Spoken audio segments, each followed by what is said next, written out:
What is up, everybody? Welcome into another episode of New Pod here on KNOTFEST.com. As always, I'm Joshua Toomey. That is Rocoli. And this week, we had a major guest that fell through. So Ro came up with a side plan to get this week's episode up and out. And he was like, since this is New Pod, since you had time in a new metal band, I'm going to interview you. So Ro, you get the floor. That's right. So today, so we will make up for our lack of a superstar by having a much better superstar, in my opinion. We're going to talk to Mr. Joshua Toomey here. And Josh, you go way back in the new metal realm of things. Obviously, you were in Primer 55. What was the band that you were in before Primer? A band called 12 Volt Negative Earth. How close to Primer or how new metal-y was it? Was it like very close to something like Primer, or did it kind of go into sort of like, I don't know. When I hear the name of the band, it sounds very Static X-ish, but definitely not that. It was definitely, we formed in 96. Heavily, a lot of people said we sounded like Life of Agony. Okay. It definitely morphed into more of a new metal band over time. We opened for Limp Bizkit in 97, and then, kind of started get a little bit more rappy here and there, but it was never truly like a rap metal band, but it definitely was a bouncy, more maybe Soulfly, Sepultura kind of vibe, what we were going for at the time. All right. So let's delve into your past a little bit. So what record did you hear? I mean, because, when it comes to new metal or metal in general, there's always that record that makes you, officially change your life trajectory. Okay. When I heard, things like Pantera, I was like, okay, like my life is going that. What was the record that you heard that made you want to pick up an instrument? Honestly, it was the Black Album. It was at the time I was getting into rock. I was getting into a little bit of heavier stuff. I had a bunch of cousins that listened to like Kiss and Motley Crue and Poison and Cinderella, all the hair metal stuff kind of at the time in the late 80s. And then I just started hearing like Inner Sandman. I'd actually heard Injustice for All a little bit before the Black Album came out, but it just didn't catch me like it would later on. But like I really got into, obviously it's cliche as it sounds now, but Inner Sandman and all those videos start coming up. And then basically at one point my entire room was Metallica posters. Obviously went back at Kill 'Em All, Ride the Lightning. It was great to get into Metallica at the Black Album because you had 4 other albums you could dive into, like a 10-year history to dive into. Cliff 'Em All had come out, right. A year and a half of the life of Metallica. I was so into Metallica at the time. My dad used to joke that my first word was probably Metallica, things like that. Right. That really changed everything. I wanted a bass because of Cliff Burton and Jason Newsted. I wanted to be in a band and grew my hair long, just everything that goes along with, being a 12-year-old metalhead. So, so that is a very seminal album. That Black Album changed pop culture in such a massive, massive way. And a lot of people that I've met, that love that Black Album kind of went sort of more Black Album types of bands. So for instance, your Disturbs and your Five Finger Death Punches and right. Things of that nature. When you heard the Black Album, it totally got you into Metallica. How did records like Kill 'Em All and Justice for All, how did that work within the tapestry of what you were thinking about? Because those records are so obviously drastically different. Tonally, how fast they are, how aggressive they are, as opposed to when Metallica sort of slowed things down a little bit more, even after the Injustice with the Black Album. Like, how did you reconcile those earlier albums with being into the Black Album? I think it was just all Metallica. I don't think I really, until later, really got that Kill 'Em All and Ride the Lightning. It's like there was progression there. Like that was just Metallica. Like, and I think I really did gravitate towards the earlier stuff. The Black Album being the gateway, but getting into the early stuff was kind of just the my favorite stuff was obviously Ride the Lightning, Master Puppets, Justice, and just kind of going back to it and listening to all the early stuff. And then obviously that takes you into Megadeth, that takes you into Slayer, and then the Panteras of the world and things like that. So it was just kind of opened up a whole new world of music to me that I didn't really know was there. And yeah, you were saying like a lot of people go kind of Black Album, Disturbed, Five Finger Death Punch. I went like Black Album, back to Metallica, back to Slayer, like old Slayer. Oh, all right. Got really big into like, because in 91 I was Black Album. By like 92, 93 I was Morbid Angel and Deicide. So I mean, I was just like, I went super Roadrunner heavy and gotcha. So went down the death metal path. All right, very cool. So I mean, that being said, though, I mean, was this is kind of a weird question, but like, obviously you're like 13 years old. You're in just about in high school, I guess you could say, probably middle school, I guess at that point. Yeah. And you're in what state were you in at that point? I was in Nashville. Yeah, you're in Tennessee. Okay, so at that point, I mean, sure, there's metal everywhere, but like, how were you regarded in like middle school and high school? Were you like considered like one of the like, slobby metalhead types, smoking cigarettes by the train tracks before school, or was it kind of a thing that was going on in your high school, or like, were you just kind of one of the outcasts? Like, how were you regarded at that point? I don't think we really had like that Hesher outside, I feel like my middle school, my high school years were pretty inclusive. Like everybody was kind of, one big group. There was obviously the preppy guys and the jocks and the the skateboarders and things like that, but it wasn't necessarily like I couldn't hang out with them. I felt like I was friendly with everybody.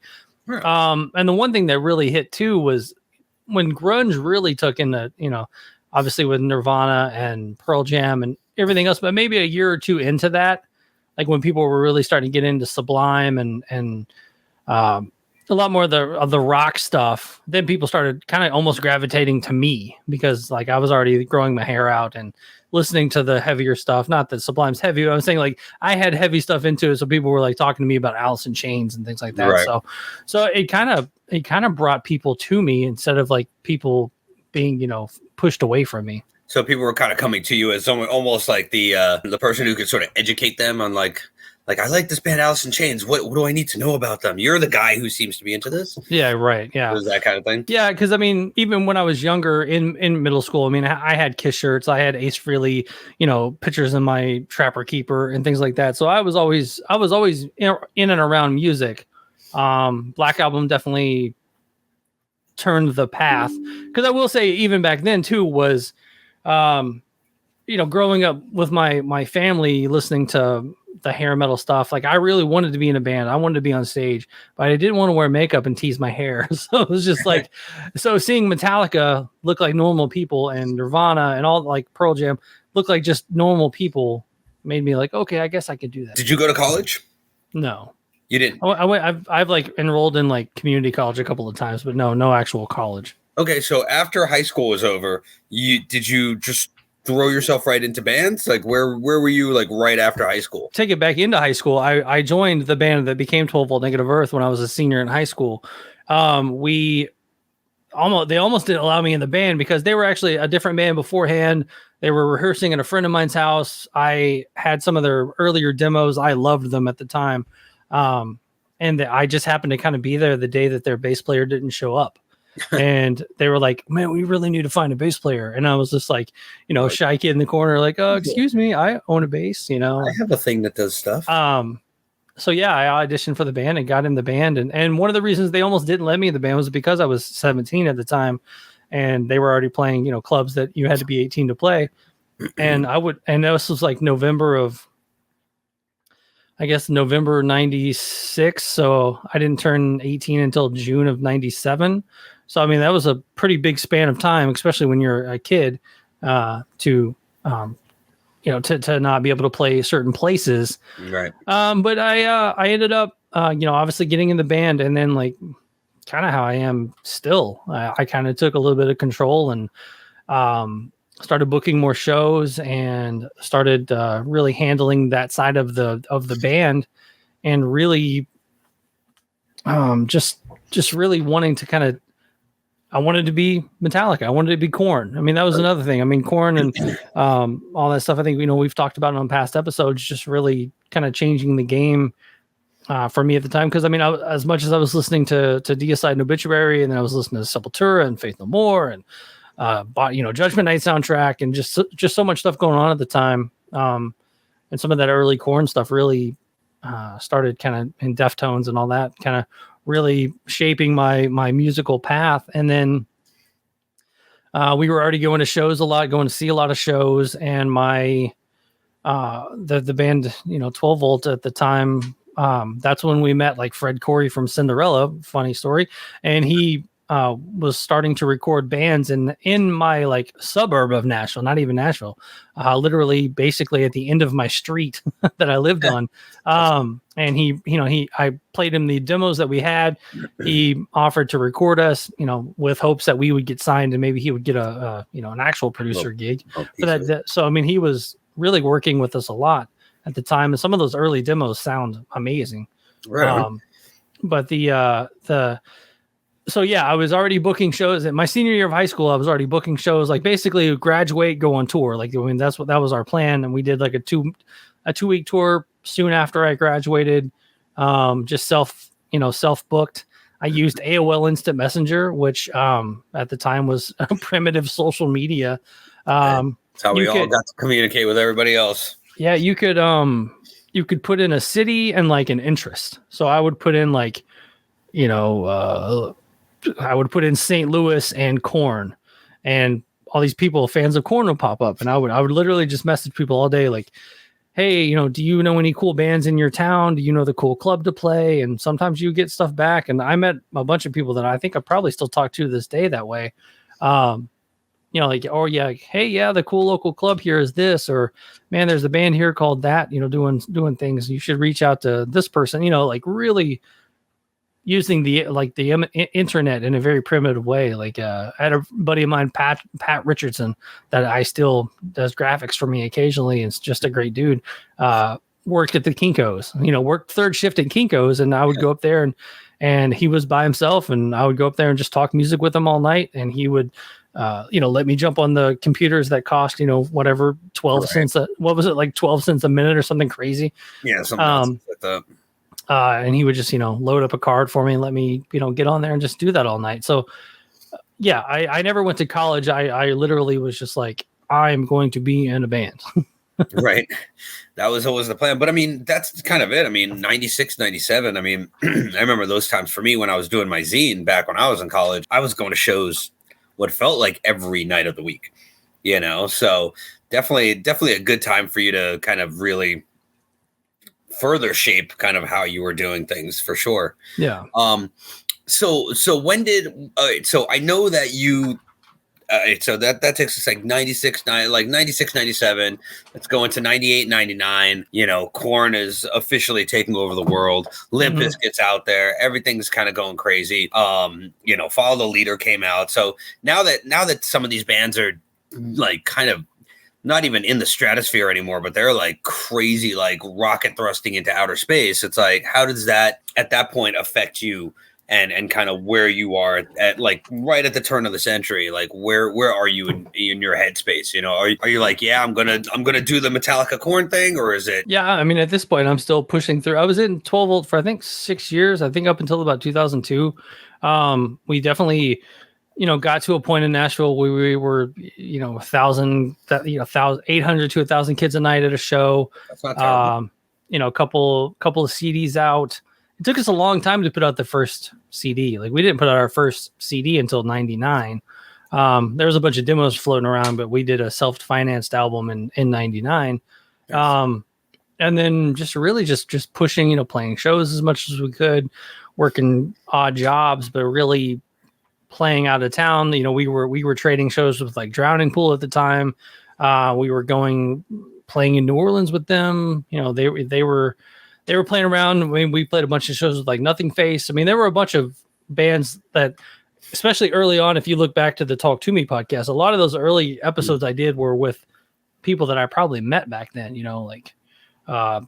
Chris Cale, Five Finger Death Punch had a band called Cut Love Kill that we were trading shows with. And even Brent from Shinedown's old band Jareve, we were trading shows with. I mean, it was crazy the amount of people that are still in the music business today that I was dealing with back then. It's nuts that it's a small world, and it's, I mean, once you get into it, it's kind of, I mean, even the guys in the band story of the year, you know, we traded shows with those guys back before they were signed. I mean, there was there was a lot going on at the time. Yeah, and I mean, I didn't know this until we started this podcast that you were actually on OzzFest 2000 as well, as like at the same time I was. Yeah. Even though we never really met. So I mean, like, what did you think that doing OzzFest 2000 the way you did it? Did you think that was going to kind of springboard you into something, or no? That was a complete like spur of the moment. I guess I was 2000 OzzFest 2000. I was probably 20. And I was either 20 or 21, depending on what time of year it was, because my birthday's in June. But I just spur of the moment saw that they were like a now hiring sign, and I was like, "What is that?" You know, I talked to the person that was doing it was like the Carnival Games thing or whatever, giving away the promo items that Roe was probably supplying everybody. You're right. But yeah, it was like glorified street team stuff. It was, you know, it was funny. Those people were carnies like the other 10 months out of the year. So like this was their like crazy time too. Those were some strange people I was hanging out with at that point. But yeah, I literally said, you know, like, what does this mean? They're like, hey, meet us back here at after the show. And I basically jumped in like an extended cab pickup truck and just drove off with like strangers, and I did like 5 OzzFest shows, and then I flew home. But yeah, that was. I mean, it was awesome. It was. I got to see Pantera every day. I got to see, you know, what was it, like Kitty and Soulfly, and like, I mean, that was a great. That was a great. Yeah, that was a great OzzFest. That was definitely, yeah, it was a joke. I mean, you got Static X, you had Pantera, you had Methods of Mayhem. Yeah, they were awesome. Shovel. Primer was on that actually. Primer was. Yep. I remember seeing Primer's singer Jason one morning at catering, like eating a bowl of Fruit Loops, and then like 10 minutes later he's on stage. Like, I mean, he still has like eye boogers in his eye, and then knowing him later on, like just knowing how kind of lethargic and not the word lazy, but just like he's always tired. Right. Just seeing him up there trying to like rock the crowd, because that was back when OzzFest would start at like 9:45 or something. Yeah, that's crazy. That was one of the good things about being in like with the Soulfly camp, was like, we go on at 6. That's it. So we'll show up whenever, and as long as we go on at 6, that's all that matters. Yeah. But for those other bands, it's like the rotating lineup thing was definitely not easy, because you just be like, oh, well, yesterday we were on at 3, now we're on at 9 a.m., you know, so, but then you also had the whole day to just do nothing. Mm-hmm. So after those 5 shows though, I mean, were you just like, all right, this isn't quite for me, or was it just kind of like, all right, dude, you're done, you know, like that? Well, there was that week, like a week off between like Houston and like Seattle. Yeah. And I was just like, well, I have no money, and I did have a show to play at some point, so I was just like, well, this is probably a good time to just cut out, kind of just bounce. But dude, I got a ride from the Houston, it was like a Speedway. Yeah. I convinced one of the vendors that were selling like bead necklaces or something to drive me to the airport so I could buy a plane ticket. This is all pre 9/11, obviously, so you could just do whatever. I had a plane ticket bought for me. That's what it was. I had a friend of mine buy a plane ticket, and I was, you know, paying back or whatever. And I get to the airport. It's the wrong airport. And so I have to but I guess they had a free shuttle between the 2 airports. So I basically had to sleep in the airport and then get a shuttle first thing in the morning to the other airport, and then catch my flight home and all that stuff. But I mean, times. Yeah, I love that to be young like that again. Just, I mean, if I did that right now, I would be like, beside myself with anxiety. Especially, I mean, if memory serves me right. So, like you said, Houston was before that week off before we hit Seattle, which means that you did Houston, Dallas, where else? Like probably like Indianapolis, like a bunch of those shows. I think it was like St. Louis. There was, I think, Kansas City, maybe. Yeah, maybe that was it. Houston, Dallas. That might have been 4 shows, but it was like, I mean, once we got to Houston and Dallas, like that was when it was like 129 degrees. Oh yeah, it was so absurdly hot. I've never done anything like that. We actually, before the Dallas show, when I was with SoFi, we did Little Rock, and I woke up and I thought I woke up all late because I thought it was 1:23 in the afternoon, and little did I know it was actually 123 degrees outside. That was our thermometer, Nice. our digital thermometer in the front of the bus. I never felt anything like that. And then when we did Houston, it was on blacktop. So you just saw kids passing out left and right. So I guess in a weird way, you kind of got out at the right time. you got in at the wrong time, but out at the right time at the same time. So okay, so let's So after that, you're still doing 12 volt. When did the primer thing happen for you? Primer thing happens. Let's see here. Korn Sick and Twisted tour. Korn and Stained are out. I couldn't remember why, but we couldn't tour properly at the time. And I had been to a show where some kids were basically selling CDs to the people in line. And they were going up and down and they had their Discmans, with their headphones and all that stuff, doing that deal. And I told my drummer at the time that we should try, let's go and follow the Sick and Twisted tour for a few dates and see if we can promote the CD, sell the CD. We were selling for like $5 a piece. And it was funny how many times people just gave us the $5 and didn't even listen to the CD like beforehand. Like some kids like would preview it and then buy it. Some people would just buy it, which I thought was cool. And we would just, get $100, $200 together and grab a cheap hotel and do it again the next day. Korn had a day off. We had been to Indianapolis. Korn had a day off, and Stained was supposed to play here in Louisville with Primer 55 opening. Primer, I believe the first album had just came out sometime around that time, and they were kind of local heroes here. They always had a really weird kind of a no home kind of thing because they were formed in Memphis, but Bobby was from Louisville and then moved the band here. So they never really had like that local band period here. Wow, like they were just kind of a transplant. Transplant band here. But Stained ended up canceling, but Primer still played. So we still went to the show to promote the CD because we were, making some money. After the show, I talked to Bobby Burns and Jason, vocalist of Primer, talked to them for a little bit. And man, Bobby just walked with this air of like it factor. I know you've probably been around it a bunch, and famous, you're like, wonder why this person's famous, and you get around them and they just have that like air of confidence around them. And you're like, oh, energy. okay. Yeah. It's a really weird energy. So I had felt that before being around Fred Durst, because when 12 Volt had opened for Limp Bizkit, he was around a little bit, and I was like, man, this guy's going to go somewhere, kind of deal. And then I had been around Fred a few other times over the years, and just every time he just kind of has that air around him. So Bobby had that very similar air. So it was kind of like, if you're going to go somewhere, go talk to this guy kind of deal. Right. And I was a big fan of the PRP.com, which is still around. Back then it was probably the Pimp Rock Palace still. Pimp Rock Palace. And so I had somewhat of a relationship with the guy that still runs it, Wookibus. I don't know his real name. You might, I don't know. But he, I think it might be Chris. I don't know why that comes to my mind. But I had, sent in 12 Volt stuff. He had reviewed the albums. We had messaged back and forth about certain things. And then Primer posted that they were looking for a bass player before the second album came out. And I was just like, oh, here's my in. So I email him. I'm like, hey, man, I really would like to audition for Primer. Do you have a contact that I can, get in touch with? He's like, man, I hate to do this because I do like 12 Volt a lot, but, here's the email address. So I email Bobby. I come up, Nashville and Louisville, I think, are about right at 3 hours apart. So I come up, I audition. I come up, I audition again.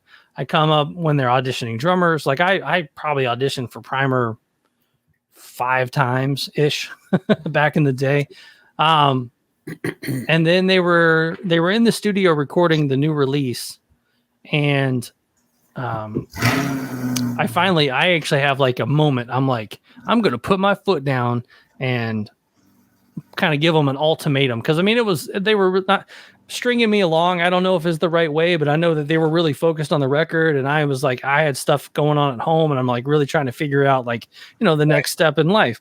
And so I called Jason and I'm like, listen, dude, if you can't tell me today, then just pull me out of the running. Or I did something like that. Right. It's just like, and just tell me where I am. And then he basically was just like, well, I can't tell you today. And then that's that. So they get Preston in the band. Preston knows Kobe. Kobe gets in the band. Kobe's, photos all over the second album. And then they were touring the second album. Actually, before the second album came out, I got a CD sampler called Dude, Where's My Skull? And they had, it's totally of the time. It has the song This Life on it from the upcoming new Primer 55 album. I'm living at the band. I still live with the guys in 12 Volt. A couple of them, we all had a house together. Nobody's home. We have a big stereo system. I pop it in the CD player, hit play, crank it up, and fucking loved it. I was like, God damn it. I was so bummed out at the time. I thought I just missed my opportunity because this band is about to go to the top. And they came through town, I believe, with, I don't even know who they were on tour with at the time. Maybe like it was either Fear Factory or Disturbed or Mudvayne, one of those bands. They were opening for somebody. And I see them and I talked to Bobby again after the show. And he was already telling me then that they were having issues in the band. And this would have been about 2001-ish. And then early 2002, I'm like, I'm 6 years into 12 Volt, still just kind of going nowhere, running circles. And I don't know if you felt the same way back then, but I felt like if a band hadn't hit in a certain period of time, then something needs to change. Right. So I left the band, 12 Volt, without any plan. I was just like, because I'm impulsive. If you can't tell, I will. Hey, can I get a job with OzzFest? Let's go. Kind of thing. Right. So I kind of quit the band without any issue, without any plan. And I just get home and I have like 3 email addresses of like people in bands, of established people in the music community.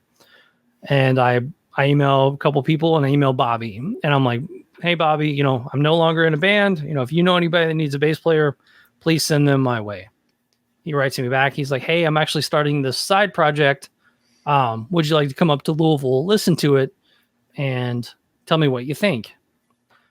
This is all pre, he can't just Dropbox me the album. Just email you. So I got to go listen to the CD in this car. So I get in the car and I'm driving to Louisville. And I'm telling you, and I've told this story. I'm like, no matter what he plays, it doesn't matter. It could be a folk band, and I'm like, I'm in because of him, because I'm a fan of him, and I felt like he had the kind of that charisma or whatever. So I get up there and I listen to it, and it's actually not bad. It's just more rock and stuff or whatever.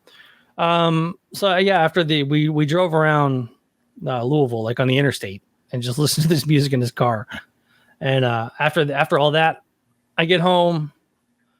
Tell him, I'm like, yeah, man, if you want me to be in your band, I'll be in your band, kind of thing. And so he's like, cool. He's like, I've got a Primer 55 tour coming up. Once I get home from that, we'll get this side project together. I was like, sweet, can't wait. And literally like 2 days before the tour starts, he calls me and he goes, do you want to play bass in Primer 55? And I'm like, yes, I do. Yes, I do. And he sent me the tour itinerary, the set list, and I just had to basically, some of the songs I already knew, obviously from trying out for them, and a couple of them I had to learn. But yeah, man, I literally went from like delivering pizza one week to being at Lemoore in Brooklyn, the next week. Yeah, that's fucking funny. Did you ever record with Primer? No, the only thing I'm really technically credited on is they put out a B-sides and rarities album in like 2007, and I'm credited as a member on that. But and then we did the tour in 2002, and then we broke up. And then Bobby and I actually did that side band. It was a band called Beautiful. Some of the stuff's out there on YouTube. We did shows. Actually, Jason Daunt from Flaw was in it for a minute. So it was like this kind of Louisville mishmash of new metal royalty or whatever you want to call it up here. But yeah, it was pretty good. It was actually more emo than like new metal or anything like that. Kind of had that early Used vibe or something like that. Okay. But so we did that for a while, and then literally I was at Bobby's house, and Gloria Cavalera called him or emailed him. I can't remember which it was. It was like, hey, we need a bass player. And Bobby looked at me and it was just like, Soulfly wants me to play bass for him. What do you think? I'm like, what do you mean? What do I think? Yeah, you're like, if you don't do it, I'm gonna fucking do it. Yeah, I think there was a moment because I can't remember if Rizzo was in the band yet or not. Because I know they kind of came in together. Yeah, I think they were. Yeah, I think they were in the band at the same time. And there was like a moment where I think Bobby was trying to be the guitar player and have me play bass. Like he was, I mean, this is like, I'm sure Gloria, nobody would corroborate the story, but I think he was going to attempt, hey, why don't I play guitar in Soulfly and I got a guy, which would have been sweet. But yes, that would have been an interesting experience for sure. Yeah. So go ahead. No, I was going to say, so ultimately, what made you stop? Like when at what point were you like, all right, primer's done. I think I'm just going to get my 9 to 5 on and get things moving. I think it was a lot of like, I don't know. I mean, I really, like, I had this really weird thing that doesn't make sense to me now, but back then it was very, because I think by the time primer was done, I was 23, which at that time I thought was a million. Right.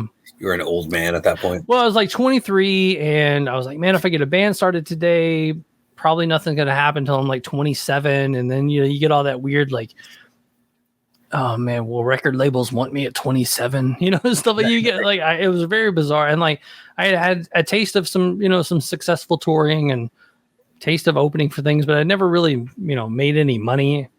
Right. And so I kind of like let it just go to the wayside and just really kind of focused on myself. And then, and then I had my son in 2005. And then I was just kind of focused on him for a little bit. And then I got a job at Hot Topic. And I was like, and it sounds crazy now, but at the time I was like, Hot Topic in 2006 was still kind of cool. I just wanted to be around music. I didn't really know like the music industry, but I wanted to be, sell t-shirts and sell music and go listen to music all day and things like that. So I got that job. And then about 2007 is when Primer, it kind of popped up that Primer was putting out this B-sides album. And I called Bobby. I'm like, so we getting the band back together? And he goes, well, I guess you were the last bass player of the band. So I guess it's your job if you want it, kind of thing. And I was like, yeah, I do want it. And we did another tour in 2007 into 2008. And that was just like when my son was, 2 or 3 and wasn't making any money on the road. We were playing like Jim's Bar and Grill for like 8 people. Right. It was really not a successful tour at all. Like nu metal, that's like the peak of nobody caring about nu metal. I was going to say, is that when you kind of felt like the scene was sort of imploding on itself? Yeah, I mean, there was definitely nothing. There was nothing out there for us, I mean, around that time also, we're talking when, street team companies were still, vying for who could hand out the most shit at a show and all that kind of stuff. I mean, for street marketing, I felt like by around 04, 05 is when you started to really see it implode. I was kind of wondering, like, when you would go, when you would go to OzzFest and there was like the Streetwise, stage and all that, mm-hmm. Like, did you feel like, dude, this thing's either getting a little too silly or it's getting a little too gluttonous, or I think this is on its way out? Did you ever have that feeling at all? I mean, kind of, just because, like I said, the Primer shows around that time were really, like, we had pockets where we did really well. And then we would play some like random city in Arkansas or something. And you'd be like, why are we here? Like, are we playing this cantina? Yeah. So you would see all those like bizarre shows. Yeah, and it just wasn't. I mean, the type of music we were playing at the time wasn't cool anymore. That was the big, Avenged Sevenfolds were big, and Killswitch and all those bands. Like, that was kind of the rise of that, and even a Taking Back Sunday or My Chemical Romance. All that stuff was the kind of talk of the town at the time, and nobody really gave a crap about what we were doing. But it was really weird because you would play these certain cities, and you would have, I'm going to say, a nice 30 to 50 people in the crowd of people that were fans of the band. Right. And like knew every word and, wanted the picture, wanted the audio. So it was really bizarre because I've played shows in front of 30 to 50 people that could give a shit about my band. And you're trying to win them over. But it's really weird when like the kid that came out that had never seen the band before, this one time you play a weird bar and grill in St. Louis. Right. And they're one of 12 people in the crowd. And they are going shit, bananas. So you're like, well, I got to put on a good show for this guy. Right. But yeah, I mean, it was definitely fun, but I mean, it was just to the point where, what wasn't making any money away from the kid. Like just I couldn't justify being on the road anymore. Right. There was no end goal at the time. And then, Bobby was going to go back to Soulfly at some point. Bobby was still in Soulfly at the time. So a lot of times it was weird. It was like Primer 55 featuring Bobby Burns of Soulfly. It would be like worded like that on flyers and stuff. Okay. Weird. So, all right. So that's kind of the sort of the end before this kind of new beginning. So then you start, you got your Talk to Me podcast, which is doing very well. Mm-hmm. And now we're doing, this, really kind of focusing on the new metal aspect of things. So now that you're, and you just told me like, people are asking if you want to play shows again and stuff like that. I mean, now that you're being asked to play shows again, I mean, does that make you, I don't know, does it make you nervous? Does it make you excited? Like I've never been in a band before, so I can never really kind of have that same sort of feeling. But like, I always wonder, like, okay, like, when you got to dust off the bass and really get your fingers, exercising again and all that, like, does being asked to do that, like, do you go, fuck, all right, well, now I gotta. Well, last year, a place that 12 Volt Negative Earth played called Lucy's Record Shop. It was kind of a big independent record store in Nashville. That was a punk rock club that held about 200 people, where we played some of our first shows. First time I ever sold out a show. First time, we sold shirts. It basically all the first for the band. But it closed. It was in Nashville from like 93 to I think 97 or 98. But it was basically where everybody around my age went on the weekends. It was downtown. It was, parents dropping kids off and doing, people doing God knows what down there. Right. But they did a 30th anniversary show last year, and they asked us to play it. And a couple of guys in the band, we're standoffish about doing it, which is funny because they are the couple of guys in the band that are still doing bands. But it's not like they're just like accountants now that haven't played music in a long time. Right. But we, I basically said, hey, Mary Mancini, the owner of the club, wants us to reunite for a reunion show. And the one guy that normally doesn't want to do it was just like, well, I can't say no to Mary. So we got together. We did, I think, 2 long rehearsals last year. And then we played a show, and it was awesome to be in the room with those guys 30 years later, or, 27 years later, or whatever it is. And kind of just kind of picking up where we left off. It's like I've hung out with those guys over the years, and we don't have any bad blood or anything like that with any of those guys.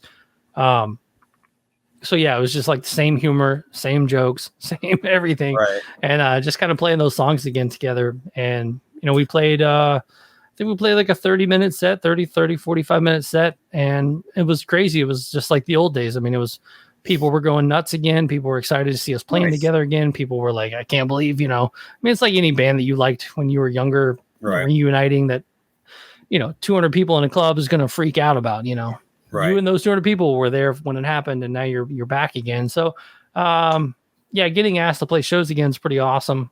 Did it feel natural? Did it feel like it felt great. Yeah. Oh, that's cool. Yeah. I always wonder about that. Like it's like your first time you're back on stage, like, do you get that stage fright again? Do you fit right into it? Like it's an old fucking shoe that you haven't worn in a long time. Like that kind of thing. Man, it felt good. It felt good. It felt, it was just good to like look around the crowd and see faces, all my, the faces again, maybe a little older, but just seeing everybody and, just, I don't know, man. It was just nice to be on stage again. My wife had never seen that kind of side of me before. She posted something like, she's like, I've never seen him smile like that. So are you scared that you might get the touring bug back? Does that ever feel like a thing? it would have to be something big at this point. I mean, there's really nothing drawing me to the road. I mean, if a band came to me and, you know, said, "Hey, would you like to fill in on this tour?" I might think about it, but yeah, at this point, I don't know that it would be something I would want to do full time. Right. But I would definitely like to do shows. Like I love the fact that kind of the weekend warrior fly-in date circuit is out there, you know, to where you say, I need this, this, and this, and, you know, we can get together and, you know, have a backline waiting for you when you get here. Just bring your bass and play. Like Here's a string of shows that. Yeah. If Primer got into that mode, that would be nice. And I think I don't think it's that far fetched for a band like Primer to kind of get invited to some of these, you know, be the second to five on a new metal revival type show. Right. So, right on. So that's where you're at now. So let me ask you this. So when it comes to just kind of backtracking this slightly, so when it comes to new metal, obviously the hip hop aspect is very much a part of the new metal genre. Okay. Okay. So I know that you're into Pantera and Slayer, Metallica, etc.